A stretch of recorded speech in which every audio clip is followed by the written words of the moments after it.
You ever feel like Superman's disguise is unconvincing?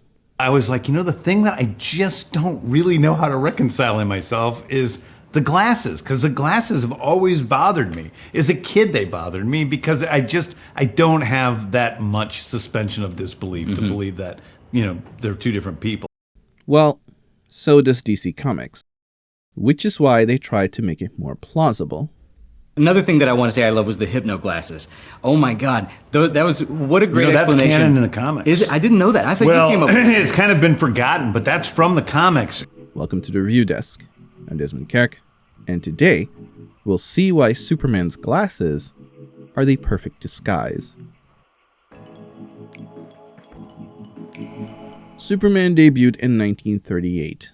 This was a much simpler time where people didn't ask too many questions about whether a pair of glasses really worked as a disguise. Over time, DC attempted to make the disguise more believable, publishing stories about how Clark puts on an act as a clumsy, bumbling goof, changes his voice, and adopts a slouched posture, pretty much becoming a completely different person. But there is one element in canon that would perfectly explain how Superman's glasses get the job done. This is Superman Volume 1, Issue 330. This comic is very dear to me personally, but more on that later. In this story, Superman makes his way to the Daily Planet and changes into his Clark Kent identity.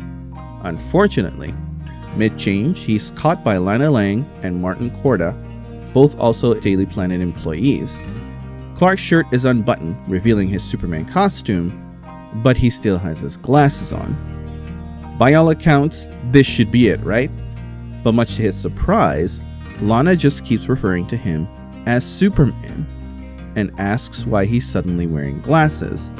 He explains that he's in disguise to fool a supervillain, but she then asks who he's supposed to be. When Superman claims he's undercover as Clark Kent, Lana says that the ruse will never work because he looks nothing at all like Clark Kent. When Clark gets home, he further investigates the matter, and he finds out it all has to do with his glasses.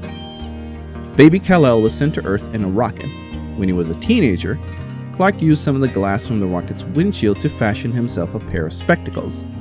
This was because using his heat vision ruined every regular pair he had. It turns out that this Kryptonian glass was not only indestructible, it had a hypnotic effect on anyone looking directly at Clark. He even looks different in sketches made of him.